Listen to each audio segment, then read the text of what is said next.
So, like Irvin introduced, I'll be talking about the art and science of problem solving. It'll really be more art than science, and I don't know if that's my cop-out, but keen to know what you people think at the end of that. So, over the next 25 minutes, what I really want to talk about is some of the elements that go into solving a problem. Like any cognitive process, problem solving is not linear, but there is still that method to the madness, and that's what I'd like to leave you with. The story that I'll be using is one of controls automation, and it sounds boring, and therefore I will not go into any of the details. Yeah, I've actually bored a bunch of people with specifics and the details of that problem, so I will not do that, but I'll use some of the elements from that story to just stitch the narrative around problem solving. If any of the controls automation bit interests you and you want to dive deeper into it, you can find me on LinkedIn. There's another QR code in addition to all of the QR codes I've been peddling since morning, and that'll take you to my LinkedIn profile. So when I think of problem solving, or when I've thought about all of the different problems I have solved or attempted to solve over the years, I broadly think of it in terms of framing the problem, understanding the nature of the problem, the analysis aspect of it, and then synthesizing anything that's been analyzed based on a specific goal. Now, I've laid that out sequentially here, and towards the end, I will make an argument that this is not sequential, but till then, just humor me. So to start with framing the problem, why does framing the problem really matter? And I think framing the problem matters because it then influences what aspect of the problem you'll be analyzing. A couple of years ago, we were working on the controls automation piece of work that I mentioned a while ago. And it was with a large financial services organization, not going into the specifics, but effectively, what I'd like to focus on is one of the elements of the ask was to recommend an approach for prioritization, to recommend a prioritization approach for automation. And on the face of it, it did not seem like a very tricky problem. And the reason it did not seem like a tricky problem was because regulated organizations do have a lot of controls, many of which are automated. So it felt like the nature of the problem is known, and it was just an implementation ask. You're implementing something on a brand new tech stack, and all you need to learn is the implementation aspects and any constraints or considerations based on that. But as we went along, and I'm not diving deep into the initial learnings, but as we went along, what we recognized and what we started understanding, that there was something we were missing. Because when you think about implementation, you might think about drawing a component diagram. And you might want to then say, well, if I draw enough of these and if I understand how to automate enough of these controls, I will start seeing a pattern emerge. Potentially after 2 years. But counterpoint, perhaps rather than waiting for that pattern to emerge, you might want to reframe the problem as defining a problem that can really help prioritization. Because the alternative is perhaps to start alphabetically. Where do you start? You need a starting point, and maybe by the time I go through controls A to M, perhaps I'll have a pattern. And I know the argument of let's start alphabetically is a bad one, but let's go with it. So like I mentioned at the start, and the clicker doesn't want to cooperate. how a problem is framed really influences what aspects of its nature that you're looking to analyze, which then influences the architecture, the outcomes, because it drives how you're synthesizing the problem. So going back to our list, framing, understanding the nature of the problem, and synthesis. Within the controls automation story, if we agree that the framing of the problem is really defining a pattern that can help identify what to prioritize, what is a reasonable starting point? Is it alphabetically controls A to M, or is there a better way to do that? You can then start understanding what aspects of the nature of the problem that you really want to dive deep into. And if I could just go back to this diagram for a minute, there is a lot it does not talk about. There's a lot it does not tell you. And importantly, I guess the most important thing for me was it does not talk about risks that are really critical to the organization. And when I think of controls, I instinctively think of, well, what am I controlling for? And when I think of what am I controlling for, well, then what are the operational constraints that they operate within? And then, of course, no one's paying for something if it's not got any value to the business. And therefore, if you weren't convinced previously that this is not a good starting point, perhaps I've given you another reason to think that this is not a good starting point. This could be another starting point. This is known, I call this a decision-making framework. So potentially this makes the starting point decision. And there was a lot that went into this framework. But there are still elements of the problem that elude the framework, because it still does not specifically answer what are we controlling for. And the more we thought about the problem, and not in 4 slides, but over a period of a couple of months, we understood that to really understand the nature of the problem, there were certain structures that needed surfacing, and we needed a mechanism to surface those structures, specifically decision-making structures, and that would help us understand the true nature of the problem space. And with that, I'd like to introduce collaborative modeling. I'm not going into the details of what we modeled and how we modeled, but in service of the problem we framed, to build the framework, we used a technique called domain storytelling, which if you have not heard about, I do recommend you look it up.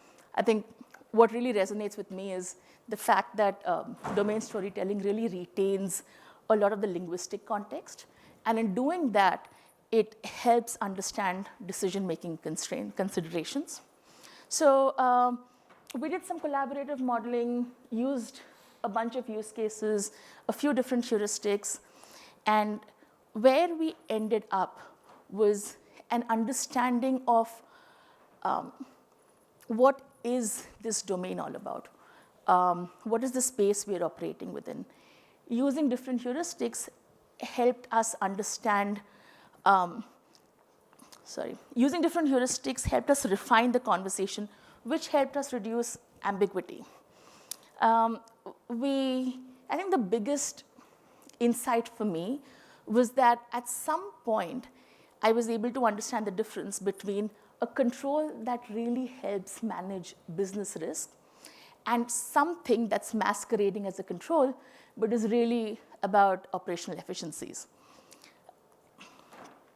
So from my list of 3 things about problem solving, if I'm framing the problem as a problem around defining a pattern for prioritization, and I'm now looking at the problem space and trying to understand what are the constraints and what are the considerations, at this point, at step 2, what we understood were certain heuristics that guide decision making. And with that, we then started looking at how would you synthesize a problem. And this is where I think what's important is to start thinking about what is my specific goal? What am I, I've done this analysis and I am now synthesizing in service of what? What does that analysis mean to me? What kind of decisions do I want to take? What value am I driving here? And in this final part of the story, based on certain heuristics that we agreed on, what we ended up getting to was a reasonable starting point. It was not alphabetically controls A to M, but we started understanding where exactly does risk live, and how do you then manage that risk, and how do you identify from a list of 100 controls what are the 20 that I want to start with, and how do you then learn more? Because it's not that at this point, steps 1, 2, and 3, you do not have the perfect solution. There's a lot of testing, learning, iterating, really understanding more about the problem space that you need to do, but this gets you to a reasonable starting point. And I guess what we've learned through the day is that humans make decisions all the time. And what I want to assert is that we actually make decisions perfectly well through all of the ambiguity that's thrown at us. If I oversimplify it, when you wake up in the morning, you're not paralyzed on your bed wondering, what am I really going to do? The day is so ambiguous. What if my cat is unwell? And you're not trying to analyze all of the ways that your day is going to get messed up because your cat may be unwell. You have a mechanism to work through that. Well, if you find out your cat is unwell, if you're like me, you'll ask your partner to take a sick day and you'll carry on with your day. Some of you might be nicer, and you might take that sick day, but no one wakes up completely paralyzed by the ambiguity that the day is throwing at you. And the reason no one's paralyzed by that ambiguity is because there is an implicit understanding of the nature of the problem. There's an implicit understanding of what are your constraints, what considerations are you using in synthesizing towards a goal, and you're able to implement that. So you end up with a reasonable starting point, which is actually getting out of bed. So I don't know if people are convinced at this point. Some of you might be not very convinced. Some of you might be thinking, well, sure, in that specific example, it makes sense, and are you just post-rationalizing? And I know I've worked with a bunch of you here, and I don't know if you're thinking, yeah, but when we worked together, I didn't see any of this. So I guess that actually brings me to the point that I opened with, which is cognitive processes are not sequential. You're not, even though I laid it out on the list, no one's doing steps 1, 2, and 3 in that order. They influence each other. They jump all over the place. But I'd still group perhaps framing and analysis as things you do in service of synthesis. And then, yes, you are going to learn over time. You understand the problem better. There's someone sitting here who I worked with who did a lot of domain modeling at one point. And a couple of months ago, they said, if I had really known what I know now, I might have just built a totally different domain model. So that's just how things happen. And in the longer version of the controls automation story, I've actually spoken a lot about how we framed the problem all wrong. We did frame the problem as an implementation problem, and we did try to think about just understanding how a whole bunch of different controls are automated, because really a pattern will emerge. There will be a point where you're going to find that pattern that will define the prioritization approach. But as we started analyzing a bunch of those controls, in fact, when I did that version of the story, there was someone in the audience who said, well, how did you know that component diagrams are a bad idea? And how did you know that your decision-making framework was also a bad idea? And how do you know that the third approach you took, which you're so confidently talking about, is actually the right way of doing it? And I felt there was a subtext of, what if you come back 2 years later and tell me that was also wrong? Like, I would have wasted 2 years of my life thinking that you gave me good advice. And I think when I think about, yeah, well, how did I know that approach 3 actually made sense? And how did I know that what I needed to do was understand the nature of the problem? I think it's because at some point, as you're thinking about your analysis outputs, when you try to synthesize them, if they do not lead you to an answer, and you're nowhere close to the goal, which was getting to that approach, then there is something that's wrong. There could be a whole bunch of things you might need to go and look at, but a good test of, am I really thinking about the right problem? Is my analysis on track? Is a lot about, is it enabling me to synthesize to an outcome? Now, techniques such as event storming, domain storytelling have been really useful. I found them very effective, even if I'm not actually doing an event storm.